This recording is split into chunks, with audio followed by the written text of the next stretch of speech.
Our hearts beat to the city streets. We began to feel the fire.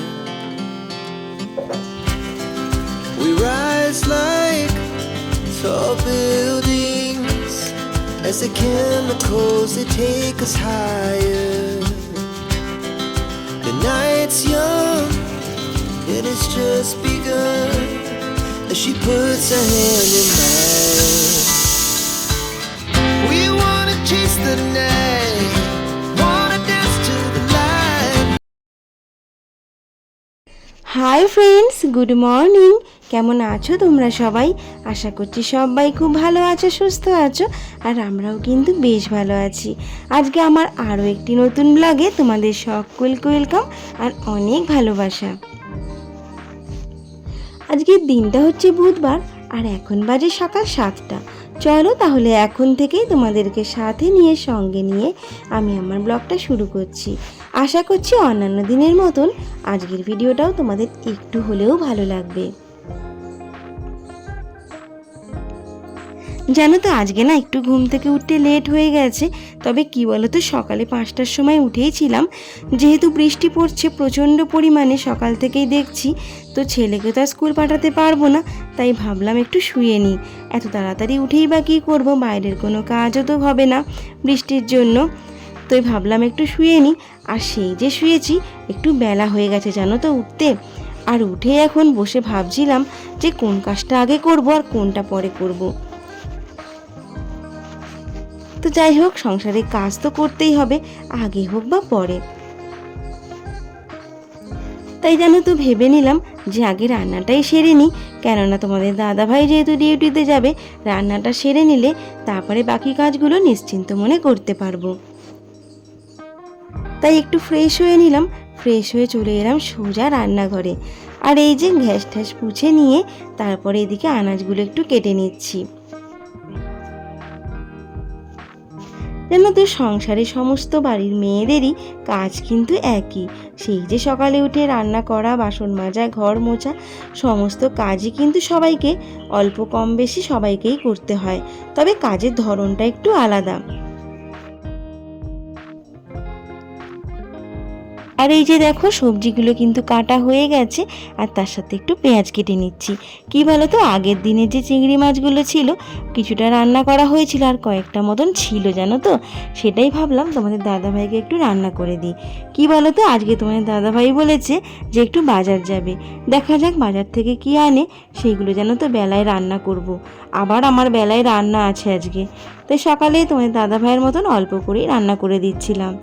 তো আলু পটল দিয়ে একটুখানি কালো জিরে পেঁয়াজ ফোড়ন দিয়ে একটু ঝোল মতন করে দিয়েছিলাম।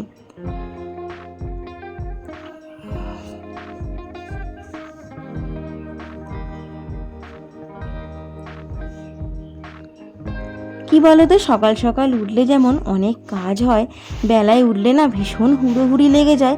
কোন কাজটা আগে করব কোনটা পরে করব, এইগুলো ভাবতে ভাবতে যেন তো অনেকটা সময় কেটে যায়।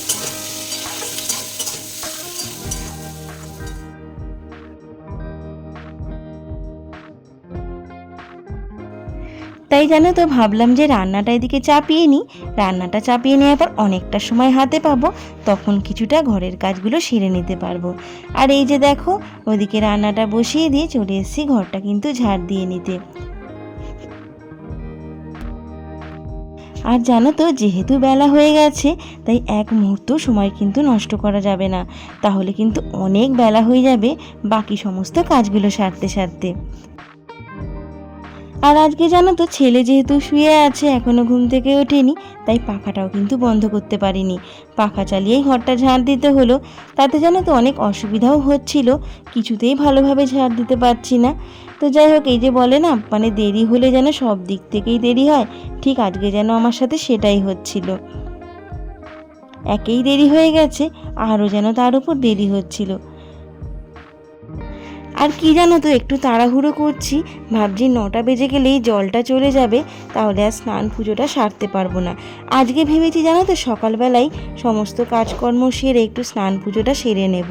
যেহেতু বেলায় আবার রান্না আছে, তাই ভাবছি রান্না করতে গেলে আরও অনেকটা দেরি হয়ে যাবে। তাই সকালবেলা যেহেতু অল্প রান্নাবান্নাই আছে, এদিকটা সেরে নিয়ে যদি স্নান পুজোটা সেরে নিতে পারি, অনেকটা নিশ্চিন্ত থাকতে পারবো। দেখা যাক কত দূর কী করতে পারি, তবে চেষ্টা করছি একটু তাড়াতাড়ি করতে। আর জানো তো, ওইদিকে চালটা ভিজিয়ে রেখে এসেছি, তারপর এদিকে ঘরটা ঝাড় দিয়ে যাব, চালটা ধুয়ে বসিয়ে দেব ভাতটা। কি বলতো, একটু চালটা যদি ভিজিয়ে রাখা হয়, তাহলে কি বলতো, চালের যে প্রচণ্ড পরিমাণে যে ময়লা থাকে, সেটা কিন্তু একটু ধুলে ভালোভাবে পরিষ্কার হয়ে যায়। আর সঙ্গে সঙ্গে যদি ধুয়েই বসিয়ে দিই না, ভালোভাবে জানো তো পরিষ্কারটা হয় না।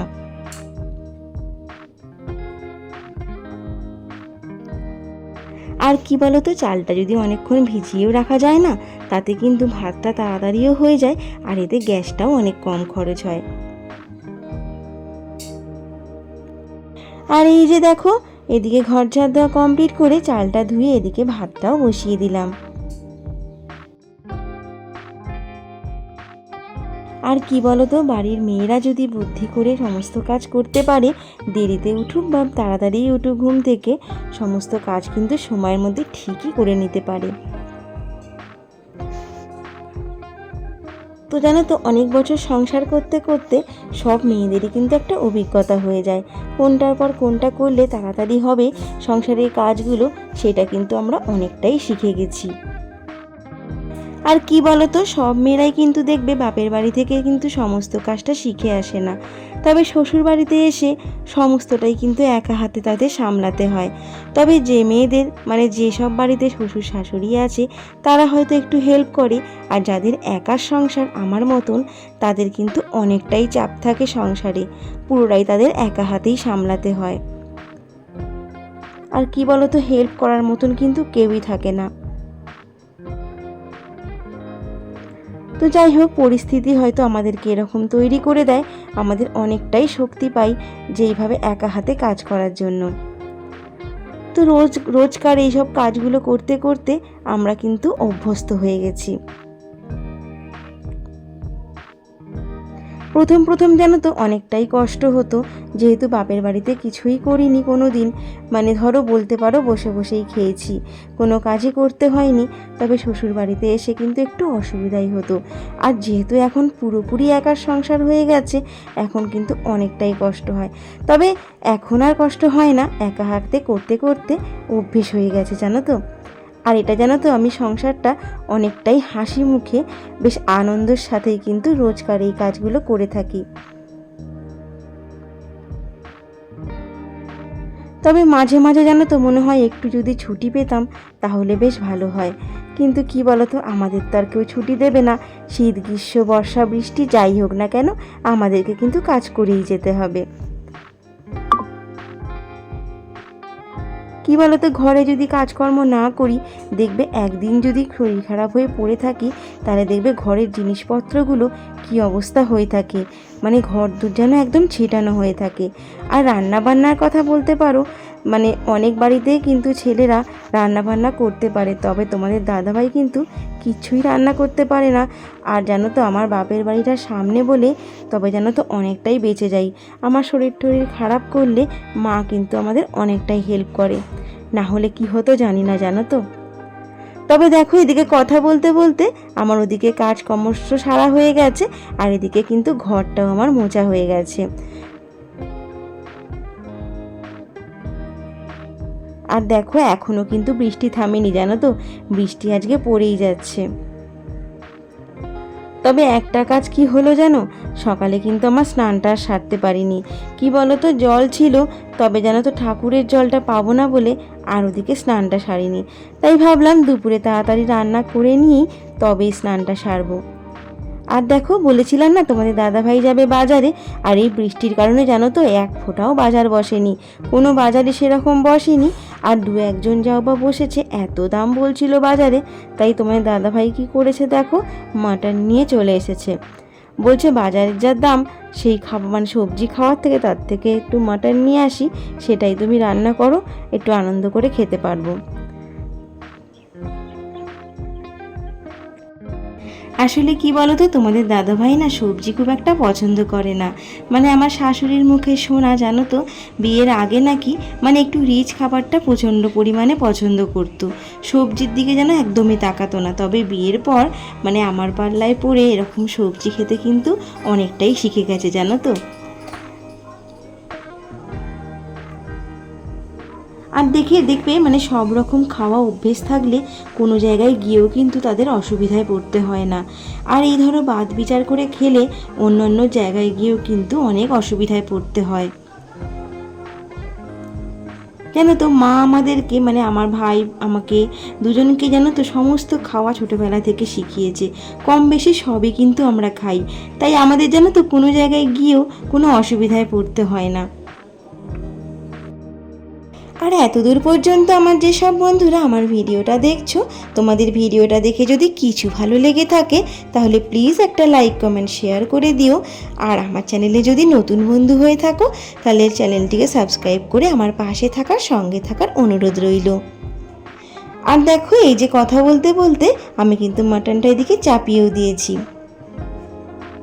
আর মাটনটা জানো তো আজকে কিভাবে করেছি তোমাদের সাথে চলো একটু শেয়ার করি। জানি কম বেশি সবাই করতে পারো, তবে আমি কিভাবে আজকে করলাম সেটাই তোমাদের সাথে শেয়ার করছি। এই ধরো সমস্ত বেসিক মশলা যা যা লাগে, পেঁয়াজ, আদা, রসুন, এইগুলোই। পেঁয়াজটাকে কুচি করে নিয়েছি আর টমেটোটাও কুচি দিয়েছি। আর তার সাথে আদা, রসুন, কাঁচা লঙ্কার পেস্ট, জিরে গুঁড়ো, ধনে গুঁড়ো, আর হচ্ছে নুন, হলুদ, কাশ্মীরি লঙ্কার গুঁড়ো, তেজপাতা আর কাঁচা সর্ষের তেল দিয়ে মাখিয়ে রেখেছিলাম। তারপর কিন্তু কিছুক্ষণ রেখে দেওয়ার পর কড়াতে আবার একটু তেল দিয়েছিলাম, সেটা গরম করে সমস্ত মাটনটা কিন্তু ঢেলে দিয়েছিলাম। আর তারপর একটু কষিয়ে নিয়েই প্রেসারে 4টে সিটি দিয়ে নিয়েছি। তারপরেই আমার কিন্তু মাটনটা একেবারেই কমপ্লিট হয়ে গেছে। আর দেখো, তারপরে এদিকে রান্নাবান্না কমপ্লিট, আর এদিকে ভাবলাম একটু গ্যাসটা পুছেও নিই, পুছে রান্নাঘরটা পরিষ্কার করে তারপরে যাব স্নান করতে, তারপরে পুজো করে নেব।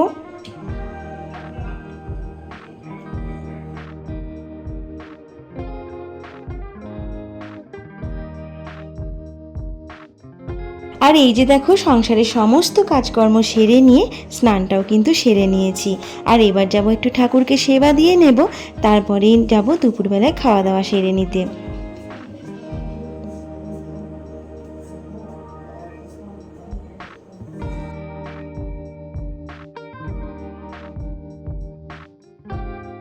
আর এই যে দেখো, ঠাকুরের পুজোটা সেরে নিয়ে চলে এসেছি একেবারে দুপুরের খাবার টেবিলে। আর আজকের মেনুতে কী ছিল তোমরা তো জানোই, আজকে কিন্তু এই দিয়েই দুপুরের খাবারটা সেরে নিয়েছিলাম। তো চলো বন্ধুরা, আজকের ভিডিওটা আমি এখানেই শেষ করছি। দেখা হচ্ছে আবার একটি পরের ভিডিওতে। ততক্ষণ তোমরা সবাই ভালো থেকো, সুস্থ থেকো।